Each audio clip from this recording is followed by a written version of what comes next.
నమస్తే, welcome to ATV India news. బులెటిన్లో ముందుగా హెడ్లైన్స్ చూద్దాం. బానిస రాజకీయాలకు బీజేపీ తెరలేపింది. బండి సంజయ్.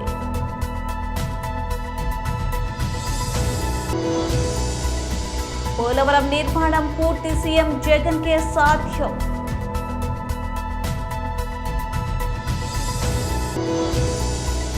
జూనియర్ ఎన్టీఆర్ కేంద్ర మంత్రి అమిత్ షా భేటీపై స్పందించిన వైఎస్ఆర్సీపీ మాజీ మంత్రి ఎమ్మెల్యే కొడాలి నాని.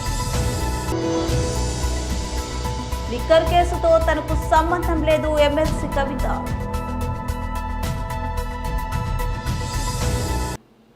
అమిత్ షా చెప్పులు మూశారు. తెలంగాణ సమాజాన్ని అమిత్ షా కించపరిచారు. మునుగోడు ఆత్మగౌరవం చెబుతున్న బీజేపీ తెలంగాణ ఆత్మగౌరవాన్ని మోదీ షా కాళ్ల వద్ద తాకట్టు పెట్టింది. భారత రాజ్యాంగం సమానత్వాన్ని ప్రోత్సహిస్తుంటే బీజేపీ బానిసత్వాన్ని ప్రోత్సహిస్తుంది. బీజేపీ మానవవాదంతో స్త్రీ సమానత్వాన్ని కోరదు. బీజేపీ విధానాల వల్లే మునుగోడులో రాజగోపాల్ రెడ్డి తప్ప మరెవరూ చేరలేదు. బీజేపీ 21వ తారీఖు నాడు చాలామంది నాయకులు మా పార్టీలో జాయిన్ అవుతున్నారు, ఎమ్మెల్యేలు వస్తున్నారు, అది ఇది అని చెప్పి జాయినింగ్స్ కమిటీ ఆయన చైర్మన్గా ఉన్న ఈటల రాజేందర్ గారు చెప్పిండ్రు. ఈటల రాజేందర్ గారు బానిసలుగా మారడానికి ఎవరూ సిద్ధంగా ఉండరు. మీలాంటి నయా బానిసలు ఈరోజు బీజేపీకి నాయకులను తీసుకుపోయే ఒక బానిసలుగా మారుతారని అనుకున్నారు, కానీ ఎవరు రాలే. ఒక రాజగోపాల్ రెడ్డి తప్పితే మీకు వచ్చింది ఎవరూ లేరు. ఇలా ఎంతమందిని ఇలా బ్లఫ్ చేసే ఒక కుట్ర చేస్తుంది బీజేపీ. మొత్తంగా ఎమ్మెల్యేలు వస్తారు, మాజీ ఎమ్మెల్యేలు వస్తారు. మొత్తం అమిత్ షా మీటింగ్లో భూగోళం బద్దలైపోతుందని చెప్పి మునుగోడు కోసం ఎంత ముందస్తు ప్రణాళికలు చేసినప్పటికీ కూడా ప్రజలు ఎందుకు అంగీకరించారంటే ఇంకో ఇలాంటి బానిసల వల్ల. బానిస నాయకత్వాన్ని తెలంగాణ ప్రజలు కోరుకోవట్లే. తెలంగాణ ఈరోజు ఆత్మగౌరవానికి ప్రతీక. తెలంగాణ ఉద్యమం ప్రపంచంలోని ఒక పేరెన్నికగల ఉద్యమం. ఆ ఉద్యమ చైతన్యాన్ని తీసుకుపోయేలా మోడీ అమిత్ షా కాడ మోకరిల్లే మీలాంటి నాయకులు ఆత్మపరిశీలన చేసుకోవాల్సిన ఉంది. ఒకవైపు తెలంగాణ తెచ్చినన్న కేసీఆర్ కూడా ఇదే ప్రయత్నం చేసిండు. మోడీ దగ్గర మోకరిల్లితే ఏమైంది? బానిసల బతుకులు ఎప్పుడు కూడా చరిత్రహీనంగా ఉంటుంది. పోరాడే తత్వం ఉన్న తెలంగాణకు బానిసత్వాన్ని పరిచయం చేయకండి చెప్పి నేను డిమాండ్ చేస్తున్నాను. యువత, బడుగు బలహీన వర్గాలు ఈరోజు ఆలోచించాల్సిన అవసరం ఉంది. ఎన్ని ఏళ్లుగా ఎన్నో వందల మంది త్యాగాల ఫలితంగా ఈరోజు బానిసత్వాన్ని రూపుమార్చి స్వతంత్రతను, సమానత్వాన్ని ఈరోజు మనం ముందుకు తీసుకుపోయే క్రమంలో అధికారం ఉంది కదా అని చెప్పేసి అధికారాన్ని అడ్డం పెట్టుకొని ఇలా పూర్తిగా బీజేపీ బానిసత్వాన్ని ప్రోత్సహించడాన్ని మనం తీవ్రంగా ప్రతిఘటించాలి. సామాజిక ఉద్యమకారులు కానీ, యువకులు కానీ, మహిళలు కానీ, బడుగు బలహీన వర్గాలే కానీ, ఆధిపత్య కులాల్లో ప్రజాస్వామ్యవాదులే కానీ ఈ సంఘటనను తీవ్రంగా వ్యతిరేకించాలని విజ్ఞప్తి చేస్తున్నాం. ఈ మధ్యనే చాలామంది మిత్రులు పెరుగుతున్న యువత సామాజిక న్యాయం కోసం, సమసమాజం కొరకు ఆలోచించే స్థితి ఉందని చెప్పి పెద్దలందరూ అంటుంటే వింటున్నా. కానీ నాయకత్వమే బానిసత్వాన్ని ప్రోత్సహించి మోకరిల్లుతున్న ఈ రోజులు మీరు ఆలోచించాలని చెప్పి కూడా తెలంగాణ సమాజానికి కాదు, తెలుగు సమాజానికి, యావత్ భారత సమాజానికి కాంగ్రెస్ పార్టీ తరఫున నేను కోరుతున్నాను. పోలవరం ప్రాజెక్టు నిర్మాణం పూర్తి ముఖ్యమంత్రి వైఎస్ జగన్మోహన్ రెడ్డి వల్లే సాధ్యమని రాష్ట్ర జలవనరుల శాఖ మంత్రి అంబటి రాంబాబు స్పష్టం చేశారు. ఏలూరులోని 2.15 కోట్ల ప్రపంచ బ్యాంకు నిధులతో నేషనల్ హైడ్రాలజీ ప్రాజెక్టు ద్వారా నిర్మించిన గ్రౌండ్ వాటర్ ఆడిట్ డేటా సెంటర్ను ఏలూరు ఎంపీ కోటగిరి శ్రీధర్, మాజీ ఉప ముఖ్యమంత్రి ఆళ్ల నానితో కలిసి మంత్రి అంబటి ప్రారంభించారు. ఈ సందర్భంగా మంత్రి అంబటి రాంబాబు మాట్లాడుతూ పోలవరం ప్రాజెక్టు నిర్మాణంలో చంద్రబాబు నాయుడు ప్రభుత్వం కాపర్ డ్యాం కట్టకుండా డయాఫ్రమ్ వాల్ నిర్మించి తప్పిదం చేసిందన్నారు.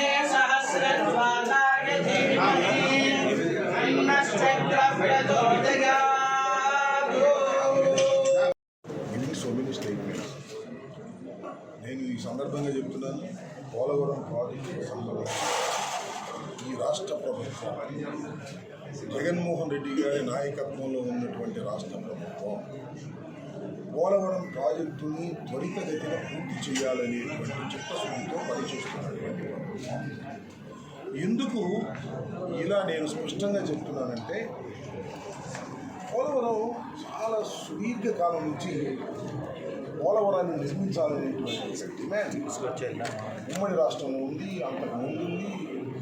చాలా సంవత్సరాల నుంచి, ఒక 40-50 సంవత్సరాల నుంచి ఉన్నటువంటి కోరిక. ఆ ప్రాజెక్టు కూడా అంత విలువైనటువంటిది, అంత లైఫ్ లైన్ ప్రాజెక్ట్. చాలామంది చాలా ఆలోచనలు చేశారు, కానీ శంకుస్థాపన కూడా చేసినట్టున్నారు. కానీ కరెక్ట్గా శంకుస్థాపన చేసి పనులు ప్రారంభించినటువంటి ముఖ్యమంత్రి వైఎస్ రాజశేఖర రెడ్డి గారు. ఆయనే కెనాల్స్ని తవ్వేటటువంటి కార్యక్రమం చేసినటువంటి వ్యక్తి. ఇప్పుడు దాకా ఎవరు చేయలే. అంతకుముందు ఎన్టీ రామారావు గారు ఉన్నారు, చంద్రబాబు నాయుడు గారు ఉన్నారు. వాళ్ళ పోలవరం గురించి మాట్లాడుతున్నాడే ఆ చంద్రబాబు నాయుడు గారు కూడా ఉన్నారు. ఆయన ఎప్పుడు ఆలోచన చేయలే. కానీ రాజశేఖర రెడ్డి గారే ఆలోచన చేసి జలయజ్ఞంలో భాగంగా ప్రతి నీటి బొట్టు కూడా రైతుల పొలాల్లోకి వెళ్ళాలి, సముద్రంలోకి వెళ్ళిపోకూడదు, ఉప్పు సముద్రం పాలు కాకూడదు అని భావించి ప్రారంభించినటువంటి ప్రాజెక్టు. రాజశేఖర రెడ్డి గారు శంకుస్థాపన చేసినటువంటి ప్రాజెక్టు మీద మాకు ఎంత చిత్తశుద్ధి ఉంటుందో నేను ప్రత్యేకంగా చెప్పాల్సిన అవసరం లేదు. చాలా సందర్భాలు చెప్తున్నా, మళ్ళా చెప్తున్నా. ఇవాళ ఈ డిస్టిక్కి సంబంధించినటువంటి అంశం కాబట్టి పోలవరం ప్రాజెక్టు నిర్మాణంలో మాకు చిత్తశుద్ధి ఉంది. తెలుగుదేశం పార్టీకి, అప్పటి తెలుగుదేశం ప్రభుత్వానికి చిత్తశుద్ధి లేదు. దీనికి నేను మరొకసారి చెప్తున్నా, 3 ప్రశ్నలు నేను వేస్తూ ఉన్నా నేను మంత్రి అయిన దగ్గర నుంచి. దానికి ఇంతవరకు చంద్రబాబు నాయుడు గారు సమాధానం చెప్పడం. మళ్ళా ఏలూరు వేదికగా మళ్ళా ఆ 3 ప్రశ్నలు మళ్ళా సంధిస్తున్నా. పోలవరం ప్రాజెక్టు కట్టవలసింది ఎవరండి? రాజశేఖర్ గారు సాహసం చేసి పోలవరం ప్రాజెక్టు శంకుస్థాపన చేశారు, కొంత నిర్మాణం చేపట్టారు, కాలువలు తవ్వారు, అక్కడక్కడ ఎక్విజిషన్ ప్రాబ్లమ్స్ ఉంటే ఆగిపోయాయి. రాష్ట్రం విడిపోయినప్పుడు హైదరాబాద్ లాంటి ఒక మహానగరాన్ని మనకి దూరం అయిపోతుంది కాబట్టి. జూనియర్ ఎన్టీఆర్ కేంద్ర మంత్రి అమిత్ షా భేటీపై వైఎస్ఆర్సీపీ మాజీ మంత్రి ఎమ్మెల్యే కొడాలి నాని స్పందించారు. ప్రధాని మోదీ అమిత్ షా ఉపయోగం లేకుంటే నిమిషం కూడా ఎవరితో మాట్లాడరని నాని అన్నారు. బీజేపీని విస్తరించేందుకే జూనియర్ ఎన్టీఆర్తో అమిత్ షా సమావేశమయ్యారని భావిస్తున్నామన్నారు. ఎన్టీఆర్ మద్దతుతో బీజేపీని బలపరుచుకోవడానికి కేంద్ర మంత్రి ప్రయత్నిస్తున్నారని తెలిపారు. పాన్ ఇండియా స్టార్ అయిన జూనియర్ ఎన్టీఆర్తో బీజేపీ దేశవ్యాప్తంగా ప్రచారం చేయించే అవకాశం ఉందని అన్నారు. చంద్రబాబుతో ప్రయోజనం లేకే ఢిల్లీ వచ్చిన మోదీ అమిత్ షా అపాయింట్మెంట్ ఇవ్వడం లేదని కొడాలి నాని పేర్కొన్నారు. బీజేపీని విస్తరించేందుకే అమిత్ షా జూనియర్ ఎన్టీఆర్ను కలిశారని భావిస్తున్నట్లు చెప్పారు. భారతీయ జనతా పార్టీని అధికారంలోకి కానీ ప్రతిపక్షంలోకి ఎలా తీసుకురావాలని చెప్పి అదే పనితో పనిచేసేటువంటి వ్యక్తులు అమిత్ షా కావచ్చు, మోడీ కావచ్చు. వాళ్ళకి అసలు వేరే ఉద్దేశం ఉండదు. ఇప్పుడు ఎవడేమి చెప్పినా, ఎవరేం చెప్పినా డెఫినెట్గా అమిత్ షా కానీ, మోడీ గారు కానీ ఎవరినైనా పిలిచినా, ఎవరినైనా కలిసినా, ఎవరినైనా పిలిపించి మాట్లాడుకున్నా కూడా పూర్తిగా రాజకీయ కారణాలు తప్పించి ఏదో ఊరికి అభినందిస్తాకో, లేకపోతే వాళ్ళు చేసినటువంటి స్వీట్లు బాగున్నాయనో, వాళ్ళ యాక్షన్ బాగున్నాయనో. ఎన్టీఆర్ కొత్తగా ఆయన నటుడు కాదు కదా, ఆయన 5 సినిమాలు దాటిపోయినాయి. అమిత్ షా గారు చాలా సినిమాలు చూసి ఉంటాడు. ఎన్టీఆర్ హిందీలో ప్రతి సినిమా కూడా డబ్బు అవుద్ది, తెలుగులో వచ్చింది. ఆవిడ కొత్తగా అభినందిస్తున్నాడు. ఇవన్నీ అయితే కనుక నేనైతే అనుకోవట్లా. కాకపోతే ఇప్పుడు చంద్రబాబు నాయుడు గారు ఢిల్లీ వెళ్ళి అపాయింట్మెంట్ అడిగితే అమిత్ షాది ఇవ్వాల. ఎందుకు ఇవ్వాల? వీడు పనికిరాని పరమ వేస్ట్ గాడు అన్నది అమిత్ షాకి తెలుసు. ఇప్పుడు ఆంధ్రజ్యోతి రాధాకృష్ణ, బిఆర్ నాయుడు, రామోజీరావు, ఈ పవన్ కళ్యాణ్, చంద్రబాబు నాయుడు అద్భుతం అమోఘం అంటారు. ఎందుకంటే వీళ్ళు అంతకన్నా తీసేసిన వాళ్ళు కాబట్టి. వాళ్ళకి తెలుసు కదా మోడీ గారికి, అమిత్ షాకి చంద్రబాబు నాయుడు ఎంత పోటుగాడో, వీళ్ళు ఎగిరితే ఏం చేస్తాడో, పడుకుంటే ఏం చేస్తాడో, ఎంత పనికిరానాడో తెలుసు కదా. కాబట్టి వాళ్ళ పార్టీని విస్తరింపజేయడానికి వాళ్ళు అనేక వ్యూహాలతో, ఎత్తుగాలతో వెళ్తారు. వాటిలోనే భాగంగానే ఎన్టీఆర్ని కూడా కలిసి ఉంటాడని చెప్పి నేను అనుకుంటున్నాను. డెఫినెట్గా అమిత్ షా కలిసినా, మోడీ కలిసినా రాజకీయ ప్రాధాన్యత, బీజేపీ విస్తరణ, బీజేపీకి అడ్వాంటేజీ, కేంద్ర ప్రభుత్వానికి అడ్వాంటేజ్, రాష్ట్రాల్లో బీజేపీని బలపరచుకోవడానికి తప్పించి వాళ్ళు ఎక్కడా కూడా ఒక్క నిమిషం కూడా టైం వేస్ట్ చేసుకోరు కూడా. ఆ కార్యక్రమంలో నేను కలిసాడని నేను భావిస్తాను. ఏంటది? ఎన్టీఆర్ తెలుగుదేశం పార్టీ ఎన్టీఆర్కి ఆంధ్ర తెలంగాణ 2 రాష్ట్రాలు ఉమ్మడి రాష్ట్రాల్లో ప్రతిపక్ష నాయకుడు ముఖ్యమంత్రిగా ఉన్నాడు. ఎన్టీఆర్ కూడా తెలుగు 2 రాష్ట్రాల్లోనూ హీరో. ఇప్పుడు ప్యాన్ ఇండియా అని చెప్పి దేశవ్యాప్తంగా కూడా అతను స్టార్డమ్ తెచ్చుకున్నటువంటి వ్యక్తి కాబట్టి ఒక ఆంధ్రప్రదేశ్కో ఒక తెలంగాణకో పరిమితం ఉండదు. రాష్ట్ర వ్యాప్తంగా దేశవ్యాప్తంగా కూడా అతని సేవలు వినియోగించుకోవాలని మరి ఏ ప్లాన్తో కలిసారో డెఫినెట్గా అయితే కనుక అమిత్ షా, మోడీ వాళ్ళిద్దరూ రాజకీయంగా ఉపయోగం లేదంటే ఎవరినే ఒక నిమిషం కూడా కలవరు. చంద్రబాబు నాయుడు దేబీ మొహం వేసుకుని వెళ్ళి ఢిల్లీలో గంటలు వెయిట్ చేసినా కూడా కనీసం తల తిప్పి కూడా ఇటు మొహం వేసి చూడాల. ఎందుకని? ఇది వేస్ట్ కార్డు, వీడు సట్టి నాగేశాడు, పనికి మాలినాడు, ఎందుకు కలిసి ఉపయోగం ఉంది? పవన్ కళ్యాణ్తో అలయన్స్లో ఉన్నారు. పవన్ కళ్యాణ్కి ఏంటంటే విచిత్రం, ఈయన ఢిల్లీ వెళ్ళినప్పుడు వాళ్ళు కలవరు, వాళ్ళు రమ్మన్నప్పుడు ఈయన వీళ్ళే చెబుతారు నన్ను ఆహ్వానించండి నేను వెళ్ళలేదు అంటాడు. ఎందుకో తెలియదు. మరి ఆహ్వానించలేదు, ఎందుకు వెళ్ళినట్టు తెలియదు. ఈయన ఢిల్లీ వెళ్ళి కూర్చున్నప్పుడు మాత్రం నాబోటి పొగోటికి వాళ్ళని బీజేపీలో ఎవడో ఉంటాడు కదా, 3rd క్లాస్ 4th క్లాస్ వాళ్ళందరినీ కలిసి వచ్చేస్తారు. మరి వీళ్ళు ఢిల్లీ ఎందుకు వెళ్ళి వాళ్ళని కలిసారో తెలియదు, మెయిన్ వాళ్ళు ఎందుకు కలరో తెలియదు. కాబట్టి రాజకీయంగా ఈ 2 రాష్ట్రాల్లోనూ బీజేపీని విస్తరింపజేసుకోవడానికి, బీజేపీ బలపడటానికి అమిత్ షా, మోడీ గారు వ్యూహాలు ఉంటాయి. ఆ వ్యూహాల్లో భాగంగానే కలిసి ఉంటారని నేను అనుకుంటున్నా. నేనైతే వాళ్ళిద్దరు ఏం మాట్లాడుకున్నారు ఏంటో నాకు తెలియదు. ఒక్క నిమిషం కూడా అమిత్ షా, మోడీ అనేవాడు ఒక్క నిమిషం కూడా వాళ్ళ బీజేపీకి వాళ్ళకి ప్రయోజనం లేకుండా ఒక్క నిమిషం కూడా టైం వేస్ట్ చేసుకోలేరు. చంద్రబాబు నాయుడు గంటలు వెయిట్ చేసినా అసలు లోకేష్ గారు వెళ్తేనే వీడు ఎవడో మాకు తెలియదు, ఆడు ఎందుకు వచ్చి ఢిల్లీ పొమ్మంటారు. చంద్రబాబు నాయుడు కనుక ఆ ఇంటి చుట్టూ తిప్పి ఆయన పంపిస్తారు. ఆ బీజేపీ విస్తరణలో భాగంగా నేను అనుకుంటున్నాను. లిక్కర్ కేసుతో తనకు సంబంధం లేదని టీఆర్ఎస్ ఎమ్మెల్సీ కవిత పేర్కొన్నారు. లిక్కర్ స్కామ్ ఆరోపణలపై హైదరాబాద్లో ఆమె మీడియాతో మాట్లాడారు. కేసీఆర్ బిడ్డను బద్నాం చేస్తే కేసీఆర్ ఆగమవుతున్నారని చూస్తున్నారన్నారు. ఇలాంటి వాటికి భయపడేది లేదన్నారు. తనను బద్నాం చేస్తే కేసీఆర్ భయపడతారనుకుంటే పొరపాటేనన్నారు. బిల్కిస్ బాను అంశంపై సమాధానం చెప్పడం లేదన్నారు. ప్రశ్నించే వారిపై నిరాధార ఆరోపణలు సరికాదన్నారు. కక్షపూరితంగా బీజేపీ తనపై ఆరోపణలు చేస్తుందన్నారు. విపక్షాలపై బట్ట కాల్చివేయడం బీజేపీ పని అన్నారు. తనను ఇబ్బంది పెట్టి సీఎం కేసీఆర్ను భయపెట్టాలని చూస్తున్నారన్నారు. లిక్కర్ స్కామ్పై ఏ దర్యాప్తు సంస్థతో అయినా విచారణ చేయించినా తాము సహకరిస్తామన్నారు. ఇటువంటి ఆరోపణలకు, విమర్శకు తాము భయపడే ప్రసక్తే లేదన్నారు. ఏదైతే మాట్లాడుతూ ఉన్నారో అందులో జరుగుతున్నటువంటి దర్యాప్తు ఏదైతే ఉందని చెప్తా ఉన్నారో ఆ అంశానికి నాకు ఎటువంటి సంబంధం కూడా లేదు. ఇవాళ దేశవ్యాప్తంగా ఒక కక్షపూరితమైనటువంటి రాజకీయాలు చేయడం, ప్రతిపక్ష పార్టీల పైన బట్టగాల్చి మీదేచి దుమ్మెత్తిపోసి మీరే తుడుచుకోండి అన్నటువంటి నైజంగా రాజకీయాలు జరుగుతూ ఉన్నాయి. ఇది మంచి పద్ధతి కాదు.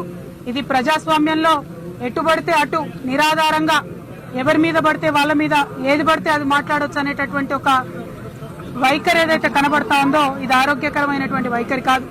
ఈ పర్టికులర్ అంశంలో నాకు ఎటువంటి సంబంధం లేదు. నాకు అర్థమయ్యేటటువంటి విషయం ఏంటంటే ఏదో కేసీఆర్ బిడ్డ కదా, కేసీఆర్ బిడ్డను బద్నాం చేస్తే కేసీఆర్ గారేమన్నా ఆగమైతారేమో, భయపడతారేమో, ఈ రోజు కేంద్ర ప్రభుత్వాన్ని ఎండగడుతున్నటువంటి కేసీఆర్ గారు వెనక్కి తగ్గుతారేమో అనేటటువంటి ఒక ఆలోచనతోని ఇటువంటి వ్యర్థ ప్రయత్నం చేస్తున్నారని చెప్పి నేను భావిస్తా ఉన్నాను. ఈ వ్యర్థ ప్రయత్నాలు తప్పకుండా వ్యర్థంగానే మిగిలిపోతాయి. దీంట్లో వచ్చేది లేదు, సచ్చేది లేదు.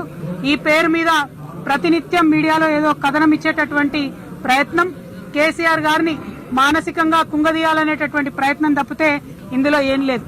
కాకపోతే మా తెలంగాణ ప్రజలకు తెలుసు, భారతదేశ ప్రజలకు తెలుసు, తెలంగాణ రాష్ట్రం కోసం ఉద్యమించినటువంటి అన్ని సంవత్సరాలలో కూడా అనేకమైనటువంటి ఆరోపణలు వారి మీద, కుటుంబ సభ్యుల మీద నిరంతరం చేస్తూ వచ్చినా కూడా మొక్కువోని ధైర్యంతో మడమ తిప్పకుండా ప్రజల పక్షాన నిలబడి పోరాటం చేసినటువంటి వ్యక్తులం మేము. ఇటువంటి వాటికి భయపడేది లేదు.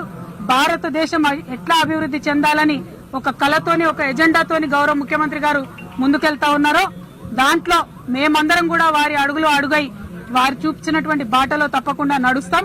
భయపడేదే లేదు.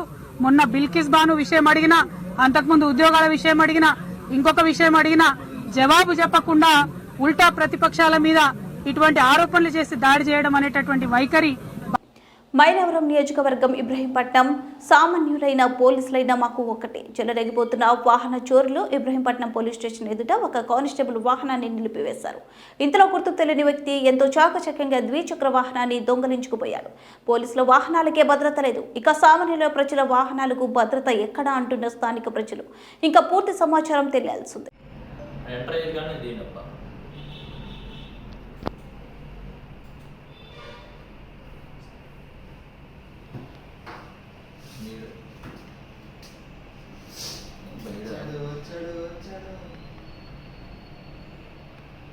టార్చ్ లైట్ కూడా ఉన్నట్టుంది దగ్గర వెనక టార్చ్ లైట్ ఏంటది ఆడ అసలు ఎక్కడ కూడా కాదు అసలు ఆ బ్యాక్ కట్ కూడా అసలు ఎక్కడ చూడాలి సీను ఉన్నాడు అసలు అదే నాకు ఐడియా రావట్లేదు అసలు అరే తిరుగుతూ ఉంటారా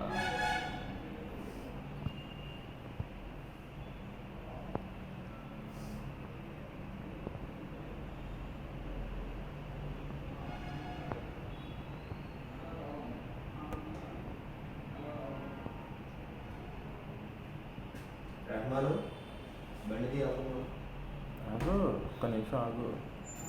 చేసి చూడగానే ముందు కెమెరా చూసి ఆడ ఆటో దిగాడా తీస్తున్నా మనం తీసి పెడతారు. సరే అన్నాడు ఫోన్ చేయి కొండపల్లి బ్లూ కోర్స్ వాళ్ళతో మాట్లాడు. అదే ఫోటో పెడుతున్నా. ఎవరెవరు ఫ్లవర్ అన్నారు.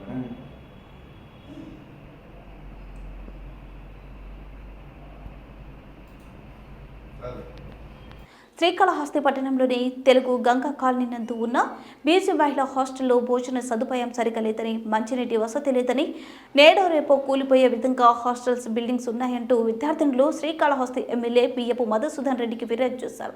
స్పందించిన ఎమ్మెల్యే వెంటనే బీసీ హాస్టల్లో ఆకస్మిక తనిఖీలు నిర్వహించారు. హాస్టల్లోని భోజనశాలకు వెళ్లి భోజన వసతులు పరిశీలించారు. భోజన వసతి సరిగా లేకపోవడంతో హాస్టల్ వార్డెన్పై ఆగ్రహం వ్యక్తం చేశారు. విద్యార్థులకు ఇటువంటి భోజనం పెట్టడం సమంజసమంటూ హాస్టల్ వార్డెన్ని నిలదీశారు. హాస్టల్ పరిసర ప్రాంతాలను పరిశీలించారు.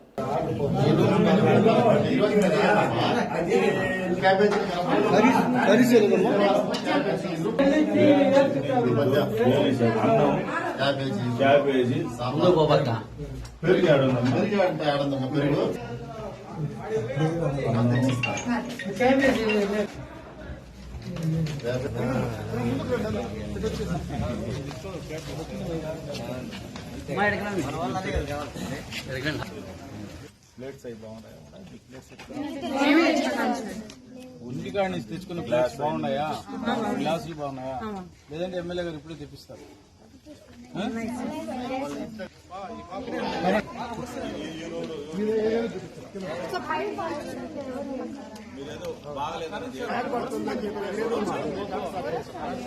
కొడతామనండి ఆ రూము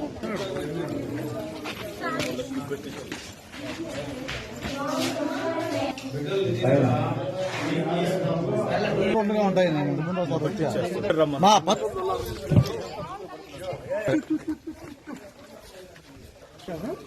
కాదు కాదు కాదు కాదు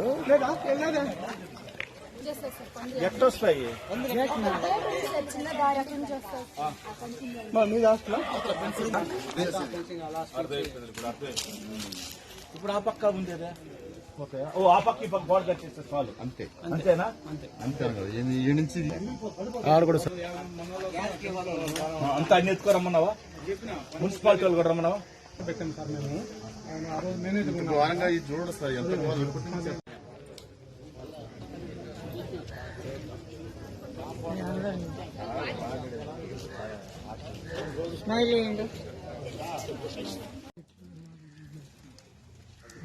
సరేనన్నా, వచ్చింది మంచిదైంది వల్ల. ఈ వాటర్ రావంట రీఫ్రెష్ చేస్తే బిల్డింగ్స్ బాగుంటాయి, వస్తే రీపెయింటింగ్ వేసి హాస్టల్లో కొంచెం చెట్లు గిట్లుండే, కొంచెం ఏమైనా పంపించాను క్లీన్ చేయించాను. ఆ పక్క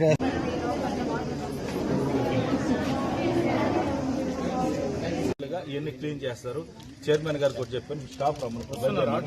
ఆటోలు వస్తున్నారు, అందరూ లేడీస్ అంతా. మీకు బ్రిటిష్ కాలంలో కార్మికులు పోరాడి ప్రాణత్యాగాలు చేసి సాధించుకున్న కార్మిక చట్టాలను కేంద్రంలో ఉన్న బీజేపీ ప్రభుత్వం 4 లేబర్ కోడ్గా మార్చివేయడాన్ని విశాఖలోని అఖిలపక్ష కార్మిక సంఘాలు తీవ్రంగా వ్యతిరేకిస్తున్నాయి. ఈ కోడ్స్ను రద్దు చేయాలని డిమాండ్ చేస్తూ జగదాంబ సెంటర్ నుండి కలెక్టర్ కార్యాలయం వరకు అఖిలపక్ష కార్మిక సంఘాలు ర్యాలీ చేపట్టారు.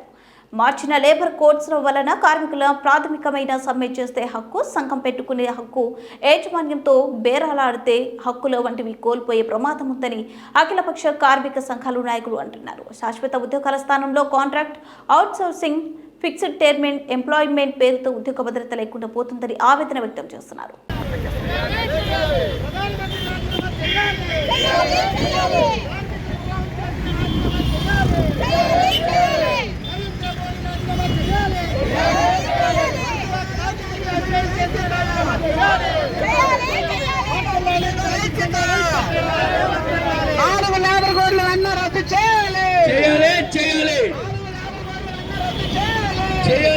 కావాలి. దయచేసి అందరూ 2 లైన్ల కింద ఉండండి. బ్యానర్ దగ్గర మాత్రం అఖిలపక్ష కార్మిక సంఘాల లీడర్లు ఒక్కొక్క సంఘం వాళ్ళందరూ కూడా కొద్దిగా డిస్టెన్స్ మెయింటైన్ చేసి 2 లైన్ల కింద ఉండాలని చెప్పేసి కోరుతున్నాం. దయచేసి అందరూ కూడా ఫాలో అవ్వండి కామ్రేడ్స్. 2 లైన్ల కింద వచ్చేయాలమ్మా, అందరూ వెనక్కి వెళ్ళండి కామ్రేడ్స్. అందరూ మరి అందరూ బ్యానర్ వెంకటకి వెళ్ళాలి కామ్రేడ్స్. దయచేసి బ్యానర్ దగ్గర ఒక సంఘం నుంచి ఒక్కరు మాత్రమే ఉండాలి. వర్ధిల్లాలి అఖిలపక్ష కార్మిక సంఘాల ఐక్యత, వర్ధిల్లాలి అఖిలపక్ష కార్మిక సంఘాల ఐక్యత, వర్ధిల్లాలి అఖిలపక్ష కార్మిక సంఘాల ఐక్యత. జయప్రదం చేయండి లేబర్ కోడ్స్ కు వ్యతిరేకంగా జరుగుతున్నటువంటి ప్రదర్శనను. మోడీ కార్మిక వ్యతిరేక విధానాలు నశించాలి. మోడీ కార్మిక వ్యతిరేక విధానాలు నశించాలి. మోడీ కార్మిక వ్యతిరేక విధానాలు నశించాలి. మోడీ కార్మిక వ్యతిరేక విధానాలు నశించాలి. లేబర్ కోడ్స్ వెంటనే రద్దు చేయాలి. లేబర్ కోడ్స్ వెంటనే చేయాలి.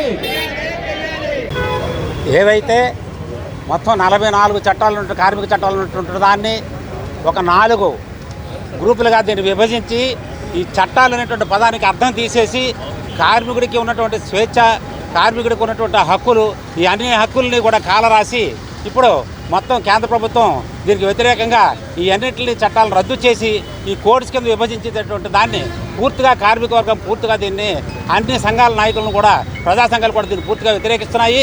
ఇప్పుడు అన్ని రాష్ట్రాలను లేబర్ మంత్రులతో కలిపి ఇవాళ చిత్తూరులో అంటే తిరుపతిలో మీటింగ్ పెట్టి ఈ చట్టాలన్నింటినీ కాలరాసి ఏకతాటి మీద తీసుకొచ్చి దాన్ని బిల్లు ఆల్రెడీ పాస్ అయిపోయి ఉంటుంది. ఆయనకి ఒక కేంద్ర ప్రభుత్వంలో మోదీ గారు ఈ కార్మిక చట్టాలన్నింటినీ కూడా పార్లమెంట్లో ఏ చట్టం కూడా డిస్కస్ చేయకుండా ఈ కేంద్ర ప్రభుత్వం తాలూకా విధానాలన్నింటినీ కూడా ఏమి చేస్తున్నాడో తెలియకుండా దీన్ని బిల్లు పాస్ చేసి ఈ కార్మిక వర్గాన్ని దీన్ని అణగదొక్కే పరిస్థితిలో ఉన్నది. దీన్ని పూర్తిగా మేము ఖండిస్తున్నాము. రాష్ట్ర ప్రభుత్వాలు అందరూ కలిసి ఏకమై ఈ కార్మిక వర్గానికి జరుగుతున్నటువంటి అన్యాయాన్ని ముక్తకంఠంతో ఎదుర్కొని పార్లమెంట్లో చర్చించి దీనికి వ్యతిరేకించి కేంద్ర ప్రభుత్వం ప్రధాని మోదీ తీసుకున్న నిర్ణయాలను ఖండిస్తారని చెబుతూ మరి ఈ ఉద్యమాన్ని మేము పూర్తిగా దీన్ని చివరి వరకు దానికి తగ్గించి ఏదైతే ఉత్తర్వులు జారీ చేస్తారో ఆ ఉత్తర్వులు మళ్ళీ విత్డ్రా చేసుకునే వరకు మేము పోరాడతామని చెప్పి ఐఎన్టీ తరపు నుంచి నేను విజ్ఞప్తి చేస్తున్నాను. పేరుతో దేశంలో ప్రజాస్వామ్యం పేరుతో మోడీ గారు ఈ దేశంలో ఫాసిజాన్ని లేక నియంతృత్వాన్ని అమలు చేస్తున్నారు. దానికి అధికారంలో ఉన్న వైఎస్ఆర్సీపీ పార్టీ కానీ అనధికారంగా ప్రతిపక్షంగా ఉన్న తెలుగుదేశం పార్టీ కానీ మద్దతు పలుకుతున్నారు తప్ప అసలు ప్రజల సమస్యల గురించి పట్టింపు చేసుకోవడం లేదు. అసలు వింతలో వింత ఏంటంటే మన దేశానికి ప్రధాని ఉత్పత్తి చేసే శక్తులు పారిశ్రామికవేత్తలని బహిరంగ ప్రకటన చేశాడు. అసలు ఆయనకి అసలు జ్ఞానం పారిశ్రామిక విధానాల మీద కనీస జ్ఞానం లేని ప్రధాని మన దేశానికి ఉన్నాడా అనిపించేటట్టు ఆయన బహిరంగ ప్రకటనలు ఉన్నాయి. ఈ విధానాలకు వ్యతిరేకంగా మన వాళ్ళు ముందే చెప్పారు. అవసరం అనుకుంటే ప్రాణత్యాగాలకైనా సిద్ధపడి ఈ చట్టాలని రద్దు చేసే అంటే కోడ్లు రద్దు చేసే వరకు ఆందోళన చేస్తామని పోరాటాలు చేస్తామని తెలియజేస్తూ ముగిస్తున్నాం. బులెటిన్ ముగించే ముందు హెడ్లైన్స్ మరోసారి. బానిస రాజకీయాలకు బీజేపీ తెరలేపింది. బండి సంజయ్.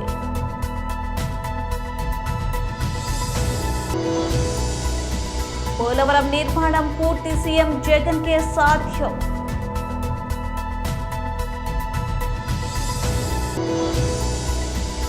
సీనియర్ ఎన్టీఆర్, కేంద్ర మంత్రి అమిత్ షా భేటీపై స్పందించిన వైఎస్ఆర్సీపీ మాజీ మంత్రి ఎమ్మెల్యే కొడాలి నాని. లిక్కర్ కేసుతో తనకు సంబంధం లేదు ఎమ్మెల్సీ కవిత. ఈ bulletin updates stay with us.